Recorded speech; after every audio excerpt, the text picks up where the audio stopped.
beautiful Tuesday morning here from AYOGEN TV. You're welcome to Political Circuits, a program where we discuss about news trending on the air as far as political space of Nigeria is concerned. I'm your host again, Deusi Oladeji Abib, and with me in studio is a colleagues of mine that we will be handling the program together. Good morning, viewers out there. My name is Charles Olowe, and on the program today, we'll be making justice to the trending political news in Nigeria. As we all know, that 2023 general election is very fast approaching, and there has been a lot of discussion, rumor here and there across the nation. So just stay tuned as we journey together on the program titled "The Circuit of Politics." Bleeding pain. It's been rosing. 2022 preceding 2023 general elections. A lot of things going on. The South is clamoring for presidency. The West is also clamoring for presidency. How do you feel? Actually, all geopolitical zones in Nigeria are actually clamoring for this power. So the Northern that have been there for decades are also clamoring that okay, they still want to retain the power even after General Muhammadu Buhari. So now it's not a new thing. I'm not surprised. Seeing Southwest and the East coming up with the agitation that they want to go back, they want to find their way back to Asoro. There's nobody who doesn't like power. So, but we need to look into some things that okay. We have Yoruba people agitating for power. We have the Northern, then we have the Igbo people as well. Especially the Indigos. The Indigos. Yeah, let's look at this Indigo. Do they really want it? And there are a lot of questions. We should look at the aspect of the alarming issue and the story, the story and the talking of marginalization they've been clamoring for all this while. You know, no non-Igbo or no Igbo man has ever been a president in Nigeria. And this brings up a lot of questions that are they not a Nigerian? Are they not, don't they have rights? We all have equal rights. We all have equal rights as far as we are Nigerian, and we have all stated constitutional precedent or procedure to attain the post. So it's not a big deal. And when we look at it critically, they really deserve it. Because when we talk about the what they have for the region, they have human resources, they have the ability, they have intellectual people from their zone. So it's not a big deal. But people have actually been saying, in as much as the former emeritus president of the country, Goodluck Jonathan, has represented them, they felt like President Jonathan is also from the region. He's also an Indigo. Okay. Now, when we look at that's where people miss it. When we look at the historical background, debate, and even where his race precisely, Jonathan is not an Igbo man. Jonathan came from Niger Delta. So, and Niger Delta are not, yes, they are not East. They are not from East. So, even the Igbo, the original Igbo, they are limited to East.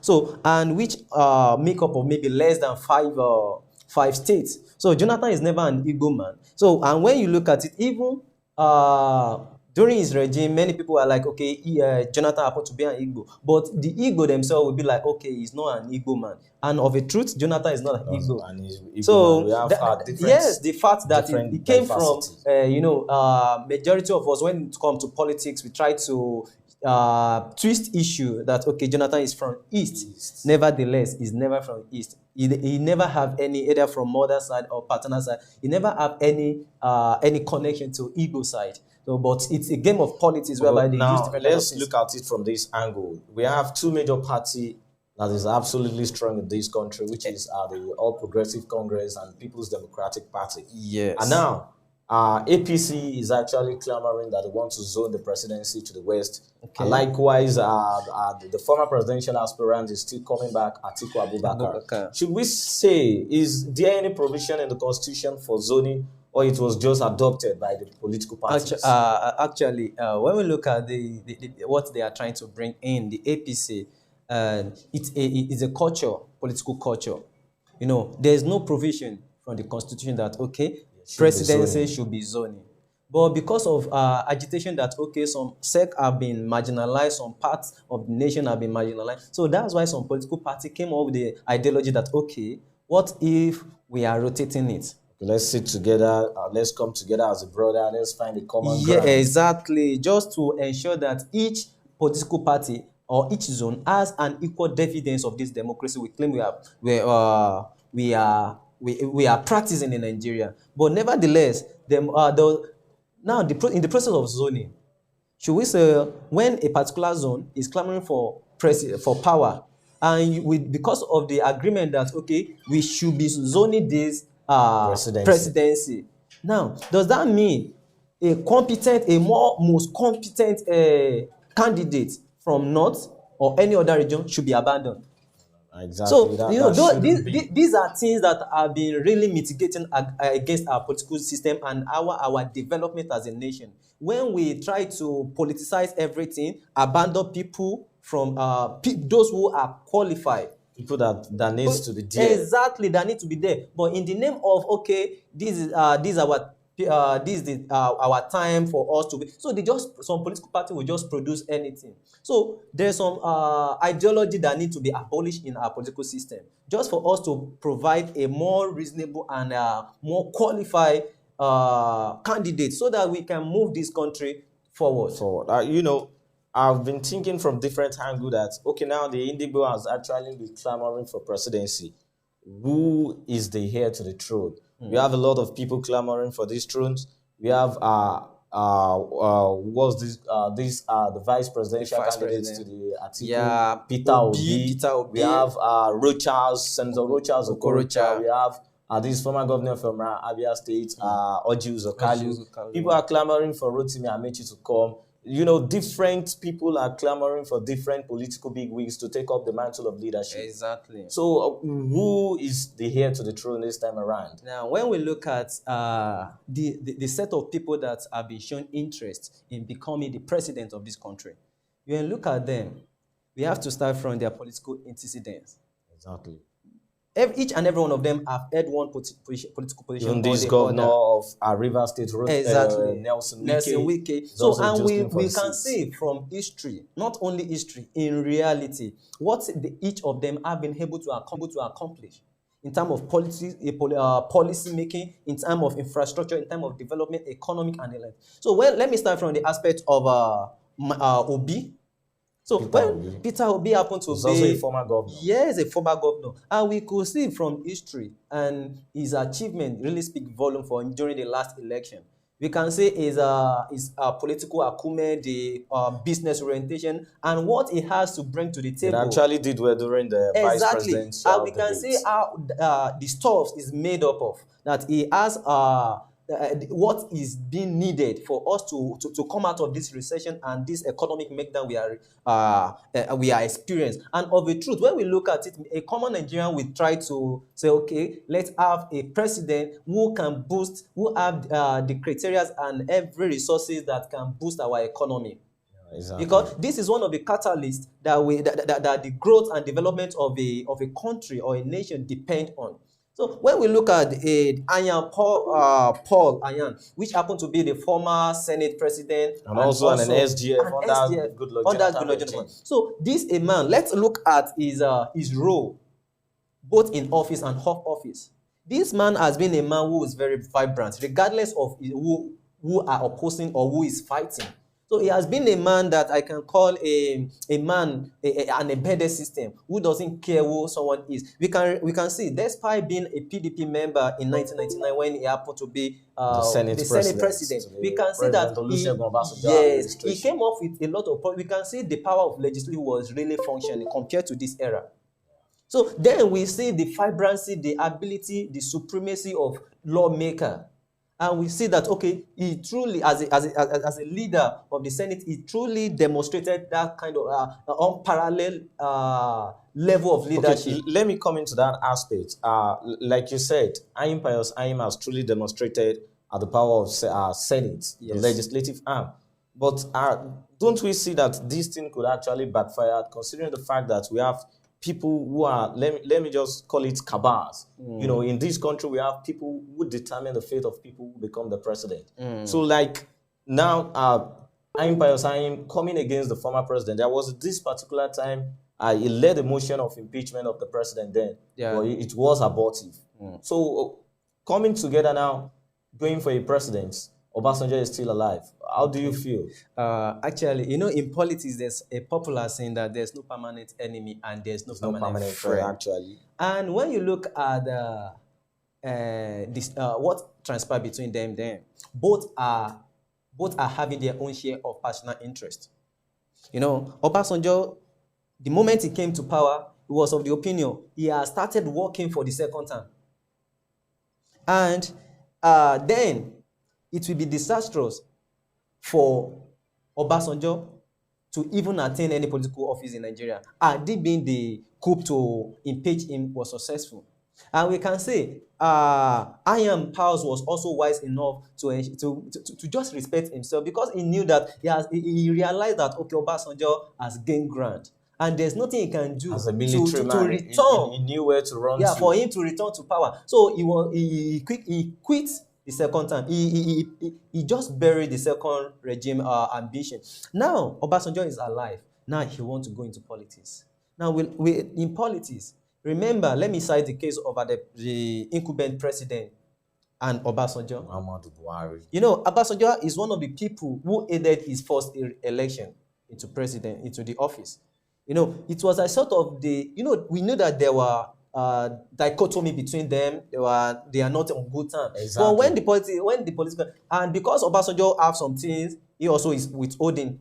Then that, okay, he wants to, because of dispute between him and Goodluck Jonathan and some misunderstanding within the party, that it led to him being touring his membership card and the like. So he eventually declared his subsidence. And actually, it's pretty painful way.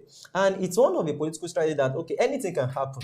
Obasanjo can wake up today and say he's declaring his support. But let me tell you, at this time in Nigeria, Obasanjo has little input, could only have little input in 2023 elections. Yes. You know, trailing the history past, we've been having former military men as our president, Exactly. except when the two-time Yaradua and Goodluck Jonathan summoned the courage to come up. Don't you feel that if the likes of Buhari, Obasanjo, we still have a Babangida still alive, don't you think they will still come up with one ex-military man to come up to the throne? It is very because it has actually been military against civilian. It has been military against now, but at this hour, you know, when we say the youth clamoring for not too young to rule, and you can see that, okay, not too young to rule policy has been law has been passed. Now, if you notice last election, there were a lot of changes we could see, and let me tell you, all these fathers will have little input in this coming election because the youth have wake up to their responsibility. The Sorosoke generation. Yes, so the event of our Lekki toll gate really is an open eyes, despite it was bloodshed and it was a black day all over the world, that every people were aware that there's something happening in Nigeria. You know, some people have tagged it as the origin of revolution and the like. But this is it. Can Obasanjo call someone like you and I and tell us that, okay, this is a particular candidate I want you to vote for? And when we look at it, at this hour, what everybody wants is a new Nigeria. And we have seen by history that all these fathers, as one way or the other, contribute to the position we find ourselves today. So it will be ignorance for us to now put our faith in their hand, our destiny into their hand. It's very wrong to commit it. What the youth or the Nigerians are fighting for is to take it back. So I'm not trying to be political, but this is the reality that we need to wake up to the responsibility by Baba say. So we should abolish all this godfatherism. No. Let me take you back to an history lane concerning the not too young to rule bill. Majorly in our political camp these days and INEC, you see the youth, there's no job at hand. Exactly. And they pass a bill for not too young to rule stores. Now the youth want to contest, and it was built to come up with a 10 million naira. 10 million naira. Do you see youths coming on board to take to take it back from these old cargoes? Actually, looking at the financial aspect of it, because for you to be a politician, for you to run any political zone, it's demand money, campaign, nomination form, and the likes. See, I don't see youth getting to that particular office now. How many youths can come out boldly? Even when the and likes claim of it, the youths contest, the likes of Kingsley Mogu, the likes of Soworez, and now, the when you likes. look at those set of people, Kingsley Mogo and Sowore, this set of people, though they are young, but they were privileged to be CEO of one particular company, organization, or the other. But as an entrepreneur, which they are they ready to spend like these people are? These people are passionate Nigerian, young Nigerians who are ready to make changes, but they are not ready. What they have to offer the nation is not in monetary aspect. They have the stuff, they have the ideology, the strategy that can bring us out of this loom economic crisis we find ourselves. So this set of people, they are not ready. They are not coming with the ideology of vote buying, spending for you to attain a particular. So they believe that their vibrancy, their ability, their charisma can speak for them. But is that what Nigerian wants? After Nigeria now are expecting anything from anyone who is campaigning and supports me, vote my party and the likes. They'll be like, what do you want to give us? So, and the moment they give them just one cup of rice and the likes, they will be jubilating and the like. So, if we continue with this orientation, with this ideology, we cannot have a better Nigeria, so to say. And for us to have a better Nigeria, there is need for us to have a reorientation. The citizen, the electorate need to look beyond the financial capacity, and our INEC as well need to be talked to. They need to the minimum. If I will suggest, we have the minimum wage in Nigeria. So yes, why can't they make the nominal fund to be on at the benchmark, average of the minimum wages? Exactly. Okay, do you want to compare a young Nigerian who is earning 30,000 naira per month compared to a politician who is collecting 36 million naira every month, excluding wardrobe allowance, sitting allowance, and the likes? So these young people who are not there yet, we have a lot of work to do. And how can we achieve this? Or how can they achieve this? Is to ensure that there's a reorientation. So if youth continue with the mind that, okay, we are going to go into it, we have the population, we have everything. Let me tell you, this set of youth that you believe you have as your follower, in politics, they agree that there is number, but it is game of influence. Exactly, it's a game of influence. Some people will tell, even sometimes some will tell you it's a game of capacity. And what do they terms as the capacity? The capacity they are referring to is the financial aspect of it. They believe that once you have money, you will have influence. If at all the influence is not coming or the connection is not coming, you will buy it with money. So I don't know who do this to us in this nation, that we find ourselves in this crisis, that okay, for you to attain, you must pay. So how do you expect this set of people who have spent millions of naira before they get to the position? Some of them will go and take loan. Some of them will have to enter agreement with some cabals that will finance them. So they will have to give them. There's this particular story I read on Facebook. A particular young politician actually said before he could contest for a seat of House of Rep, he needs to go and acquire a loan. At the later end, he lost the election, so he needs to be running it as skater to repay. Just imagine, at the expense of you want to serve your nation. But let's ask, all these people that are going ahead to, okay, they taking loan, do they, what is, in politics, anything can happen. It's a game of risk anyway. Definitely. But politics should not be with that orientation. Should not be on the template that, okay, you have to spend a huge. When we look at foreign country, United States of America, the president of Nigeria, of America, is not taking anything close to a local government chairman in Nigeria. Wow. So because they don't see it as a place where to make money. But in Nigeria, the orientation is once I get there, I will be rich. Once I get there, definitely. So I will see my money back from sitting allowance, from constituency project and the likes. What they are earning there is much more than what they are giving to the community. So the citizens are keep clamoring for the evidence of democracy and the likes. So it's just a drop that is getting to the citizen. The flood of the riches, or the flow of this earning is being tapped by these people. So they only spray little when the election is coming. You can see this 2022. Let's see before the half of the year. Even those governors that have not been functioning, that have not been paying salaries, they will start paying now because they know that 2023 is, they use it as bait. But what is the cause of this? Is poverty. Let's cut crabs and let's actually look at some angles again from these update of presidency. Like I said, we have a lot of people jostling for this presidency. We have Tinubu, we have Atiku Abubakar. Even in APC, PDP, we have different people clamoring for this presidency. In PDP, it is actually Downs to the east clamoring for presidency, while in APC, it is down to southwest clamoring for presidency. PDP, APC, the two political bigwigs, they are coming with two different perspectives this time around. Now, it's going to be a very tough and a very interesting journey. The Northern, if Northern eventually release the position to the southwest, and the PDP release their do likewise to the east. Now we have to look from the figures, the facts and figures available. Let's look at the population from each zone. Zone, exactly. Now the problem now be which of the region will not go with. The Northern, who are they going to support?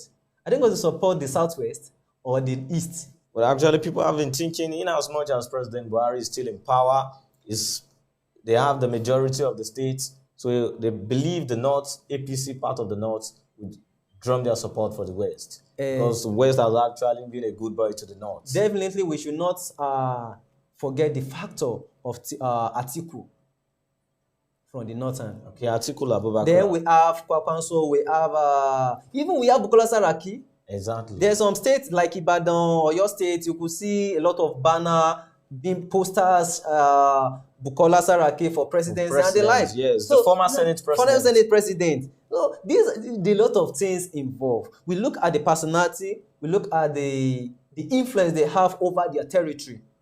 Now, are you telling me now if eventually, do you think it will be easy for Pius to win where we have Atiku, where you have Bukola Saraki, and even don't be surprised if Kwakwanso eventually come.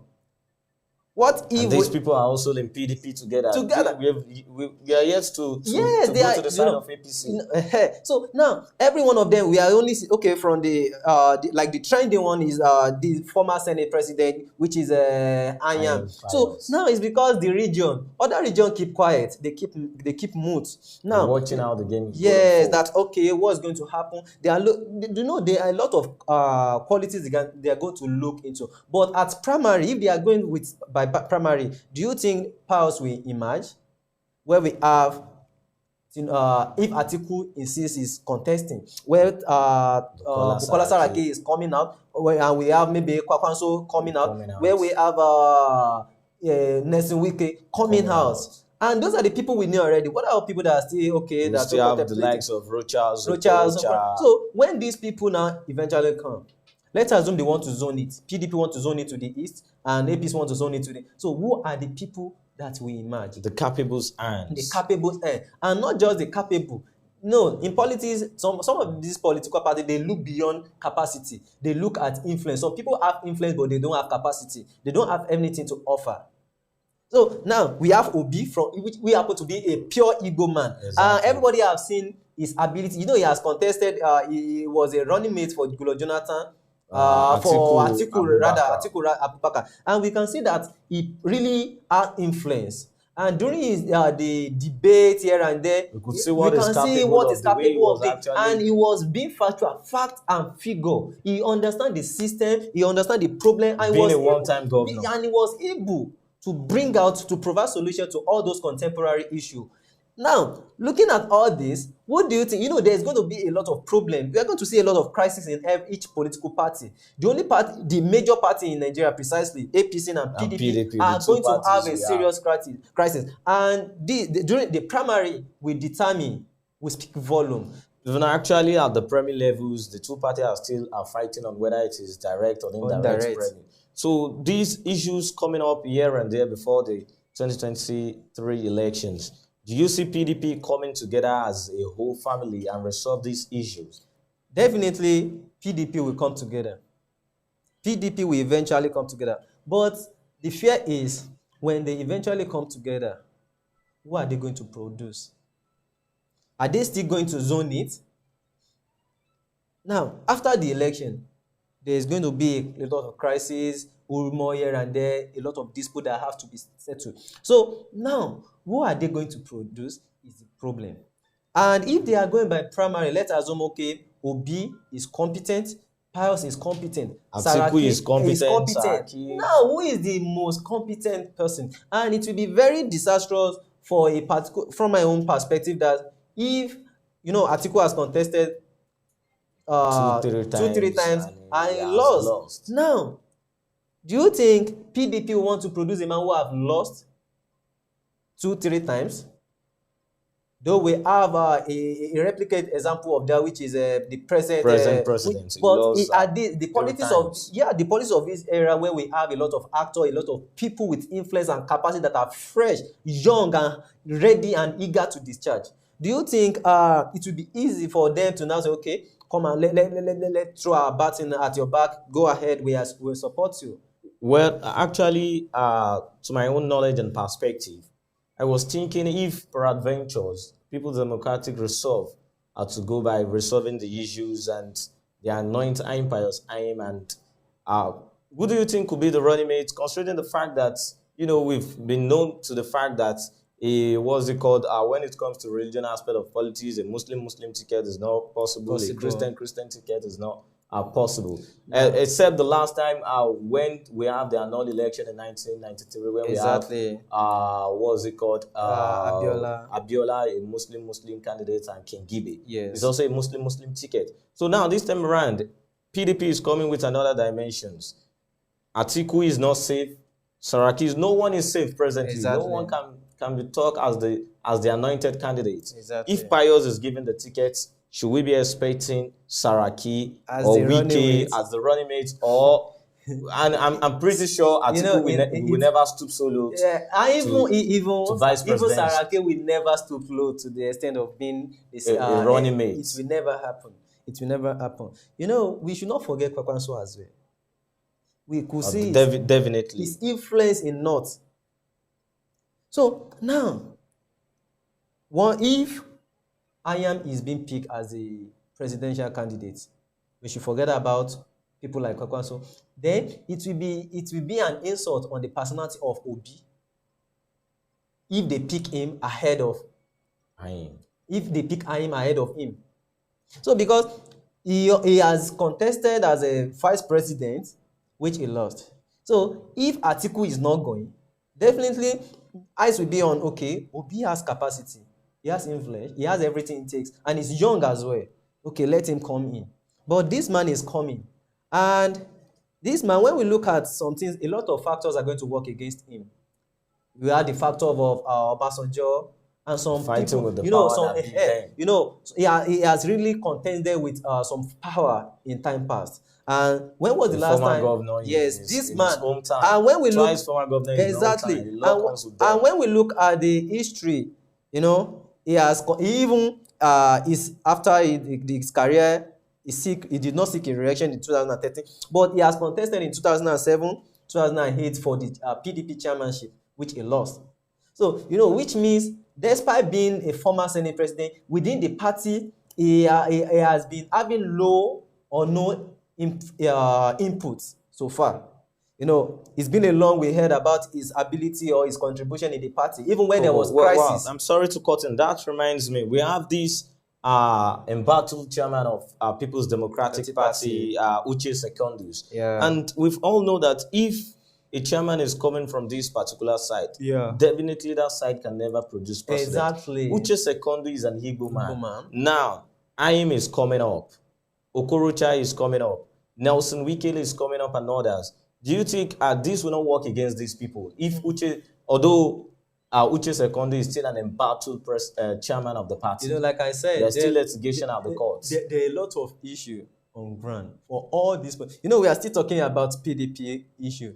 Even each party has a lot of issue to iron out. So in as much, like I said, that this year is going to be an interesting year in our political circuit and the news trending. So all these factors will be looked into. That's if PDP really want to get to that power, if they really want to retain the power of the federal. So they need to look beyond And they are region, presently the honestly. oppositions. Yeah, they need a credible, someone without any blemish, without any flaw. Someone like Obi, he has no record of any misappropriation of public fund and the likes. So he's a clean man. Let's say there's no For now, he's a clean man because we don't know what will tomorrow. happen tomorrow. They can come up with any kind of allegation and file it against him. But as present, we have Kolasa Rake with a lot of things that allegation against him, money laundering and the likes. We have Atiku. Some of them believe, okay, As a custom he bought a lot of things. Even as a vice president, that was what the former president was claiming. Now, east part of the nation becoming a president, we are going to look at the security aspect of it. The IPOB case has been a major, many Nigerians will look at, okay, so they want to get to the, they've been fighting for, they want establishment of Biafra and the like. Now, once a common Nigerian look into it, that, okay, is this not a means through which, okay, so they want to get to the president's post so that they can declare. So, there's a lot of things that we work against, and which is what has been working against that region so far. And should that mean that they should be marginalized? Actually, they have the right. But a common Nigerian will think, oh, this set of people now, because they know what they are determined people. Exactly. Yes. They are playing it a very strong game. Yeah. Okay. I think we have to go on a short break before we continue on this program today, the political circuit in Nigeria. Stay tuned to AYOGEN TV.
Welcome back. If you are just joining us, this is Political Circuit on AYOGEN TV, where we've been discussing about our 2023 presidency. A lot has been discussed quite favorably with colleagues of mine in studio.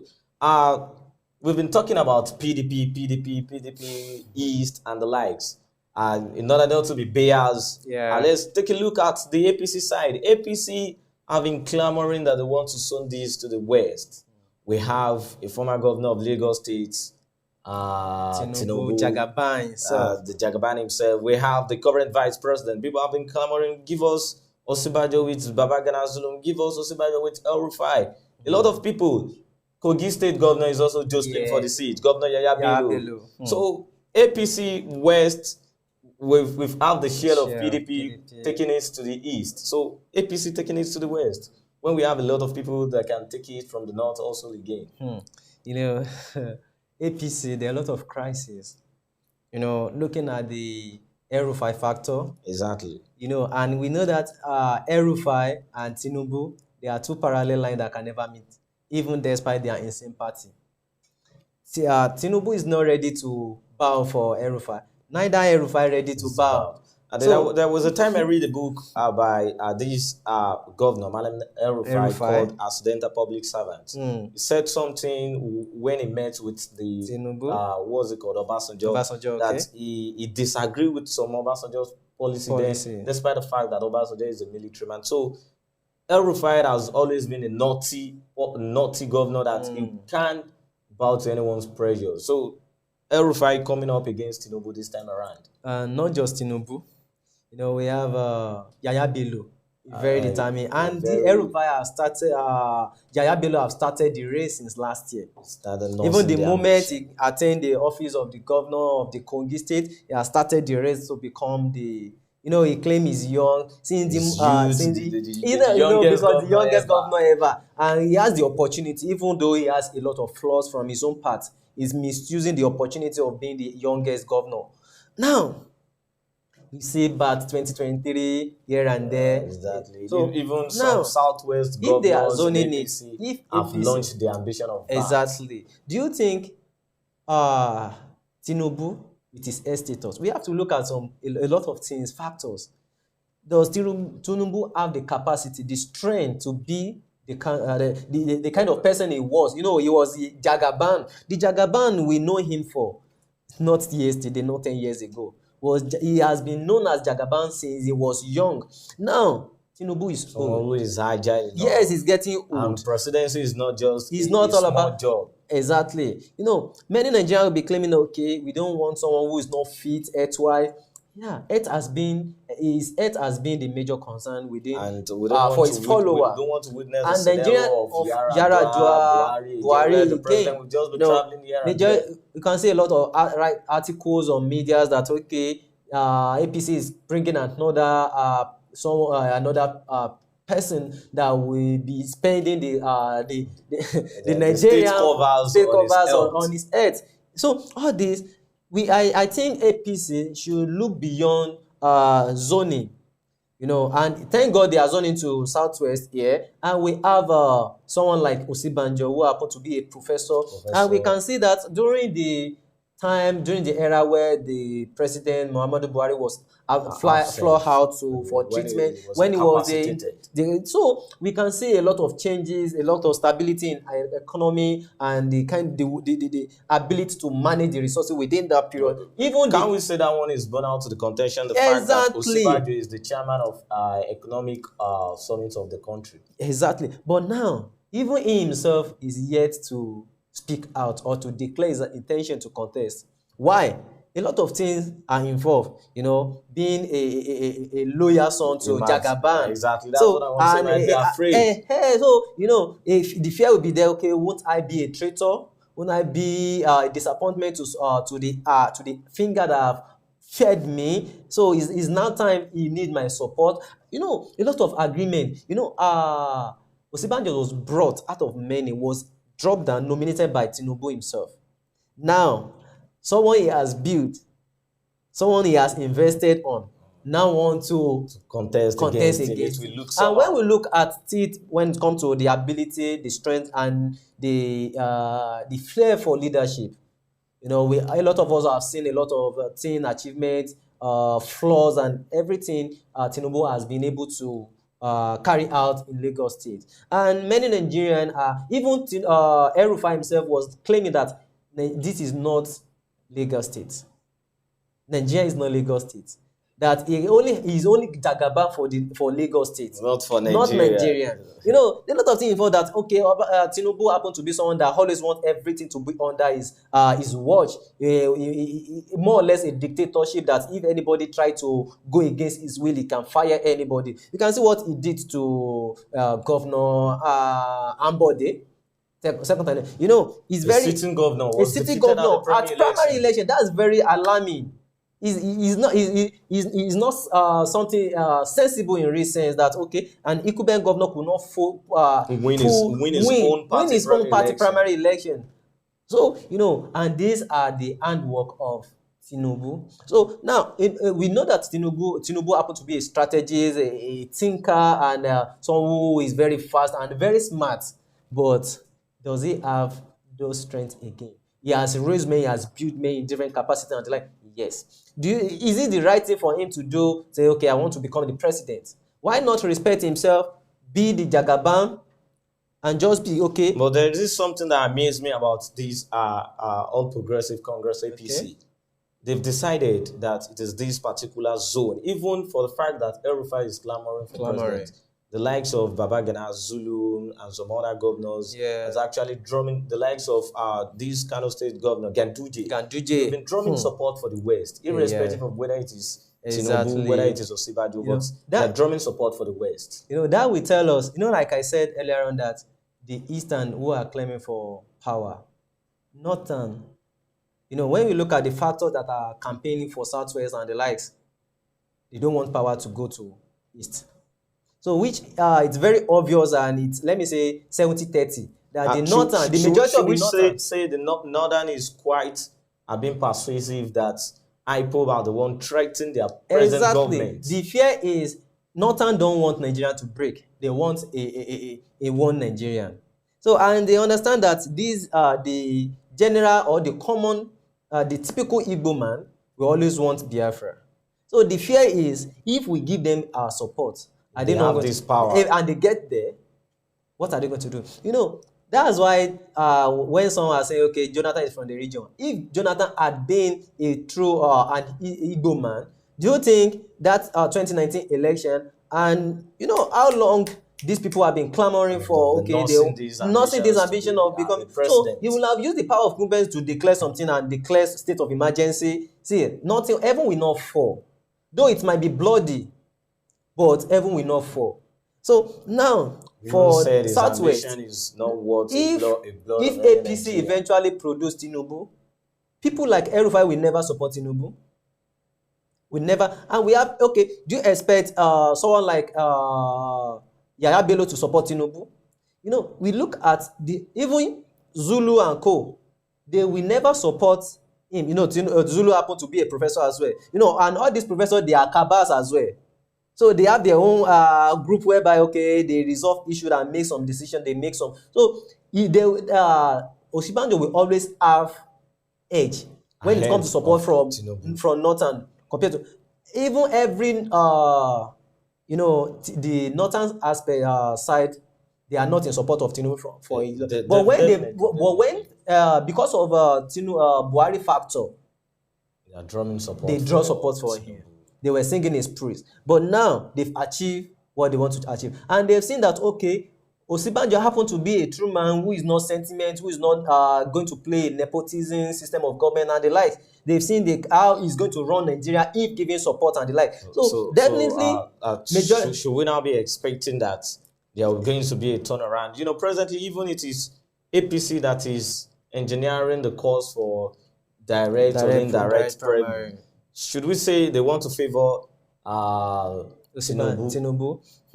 Because Tinubu actually knew what happens to somebody. That's the reason why they were trying to amend wills. Exactly. Now, but do you think the Northern will be in support of that? People like El-Rufai will never be a part to any system that will favor Tinubu. For him to concede defeat and say, go ahead and contest, I'm not interested again. So it is something very difficult. They will look for someone they believe that they will have their own equal dividends when he eventually get to that office. Exactly. But if Tinubu get there, we know Tinubu happen to be someone that, if the only ambition that left to Tinubu to achieve now is to become the president. And if Tinubu become the president of this nation, be expecting the kind of system he was operating in Lagos State. How he was able to conquer every territory, subdue powers there, and make himself the constituted authority for the past 20 years. Wow. That's what we are going to see in Nigeria. And people like all these, even people like Saraki will never support that.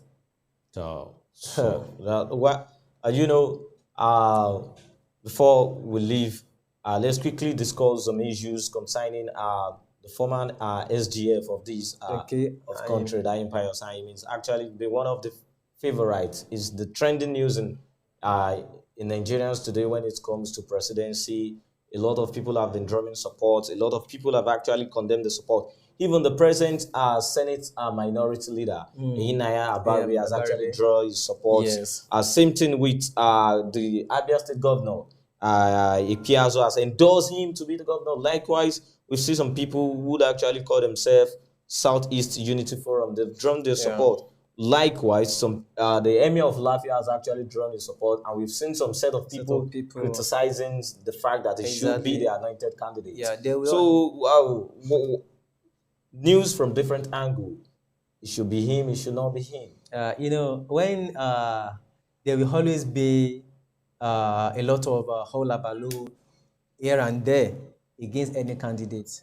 Even when there is nothing to talk about, where there is no issue, people will always bring out issues. Different So issues. now you can see the Southwest declare him as the most qualified candidate to succeed to be the successor of President Muhammadu Buhari. Now, and we've seen some political actors across the globe, across the nation, clamoring their support, declaring their support and loyalty to his candidature. Now, he has been in power at the time being, and majority of them have witnessed the kind of system he operates, and he happened to be someone. And when he was working, we need to look at his contribution during his tenure development as of the the country. SGS. So he was in charge of policy, the implementation of policy. So he was able to implement a lot of policy, monitor the execution of those policies there. So which everyone will be like, okay, if It being was a former during their time they come up with remitter.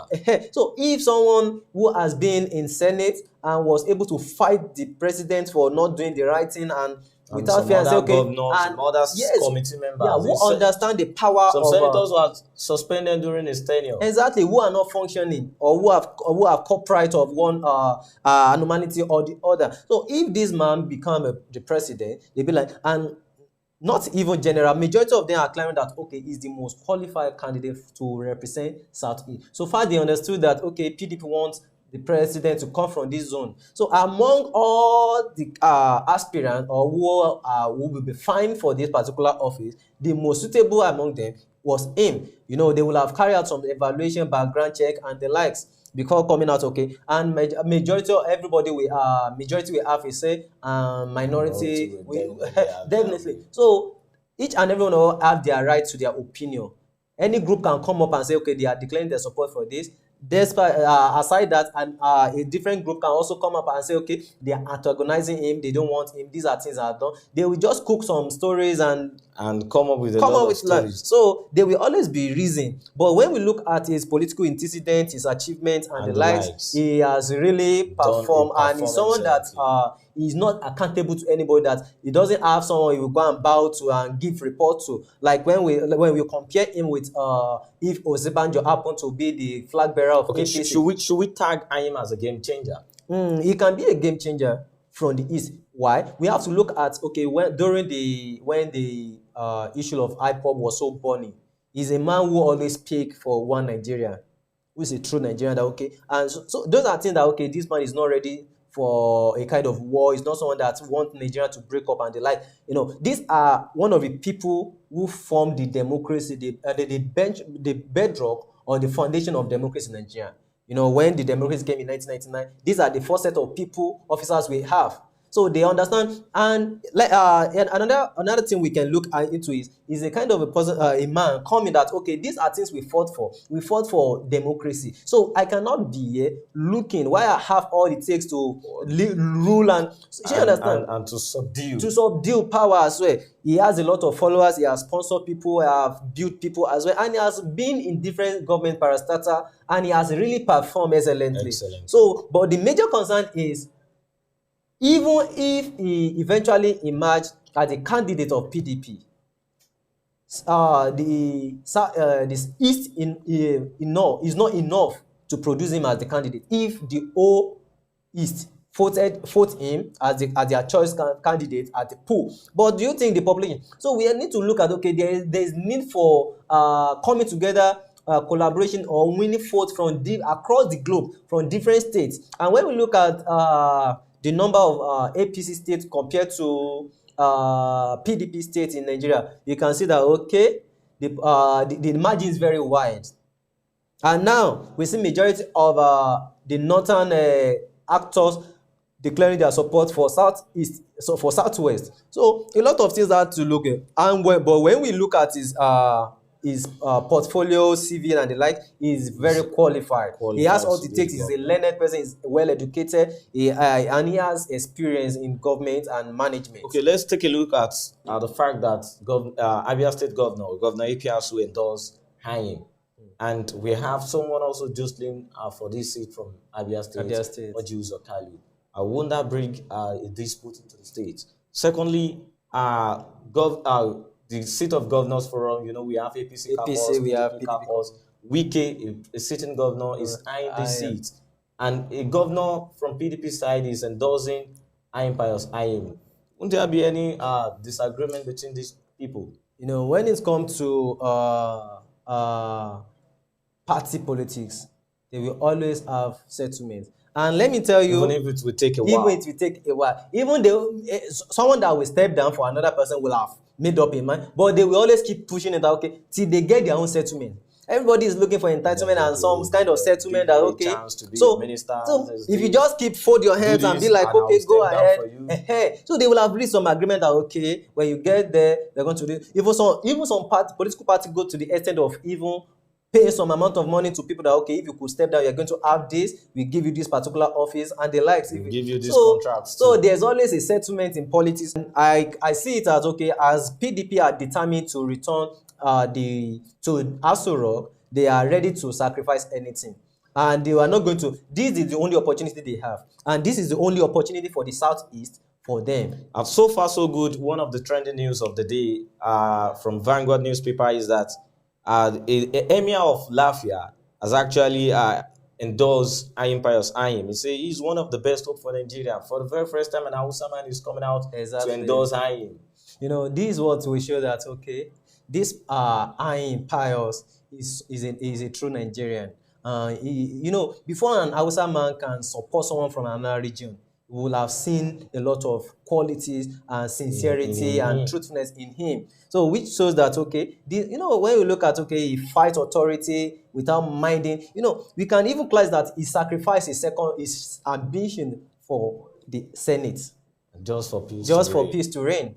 Just for him to say, okay, I'm going to fight the president if you do something that is not lawful. But I will sacrifice my ambition. So just like the former president, Goodluck Jonathan said, no, his ambition does not worth any blood, a drop of blood of any Nigerian. So these are the kind of people who I think we need in power, who can sacrifice anything for the peace and harmony of this nation. Another, like I said, a lot of people have been clamoring for this. There's another news from this Vanguard newspaper. Mboye youth drum support for Ayim presidential ambitions. A lot of people have been drawing support. We see him as a new bride of the day. Everybody will always have his own supporters and the like. Don't be surprised when you eventually see someone like Oji Kalu, another youth group from Ayim Pius states declaring support for the governor. So these are things that are expected to happen, and I can say they are means of awareness and making publicity. So they only want the name to be resounding in the ear of every Nigerian. So by the time they say, okay, this also political, this also group, non-political. Don't be surprised. Eventually, before June now, you will see different kind of group, non-political group coming out to drumming support for one country or the other. These are means of publicity, and they are political strategies. They are political strategies being used by these politicians. Before we leave on these programs today, let me say a word of an advice for the youths, in as much as the presidential election, even general elections, some states we have their governorship election, the likes of Osun State, I think Ekiti State. So they will be having their election in these 2022 in respect to 2023 elections. A word of advice to the youths. My advice to the youth out there is, this is your time, as you've been clamoring for, okay, take it back, okay, not too young to rule. Then you want to take the position of leadership in Nigeria. This is your time. I encourage you guys to have your PVC. Without PVC, now majority are just shouting here and there that they want the power and the likes. Build yourself. Do you even have the capacity? Do you have the orientation? What managerial skill do you have to manage a whole state, a whole local government? This is not a family affair. We are talking about millions of people. We are talking about the development. We are talking about the growth, infrastructural development of a nation, peace and security for that matter. So it's not a child's play. So I advise you, learn. Don't run from politics. Be part of it. Be part of decision making. And I see you to taking the helm of leadership, if not now, in 2023. We've been discussing on political cycles on AYOGEN TV. A lot of trending issues concerning the next 2023 presidential elections. I and my colleagues Olowe Charles have been discussing.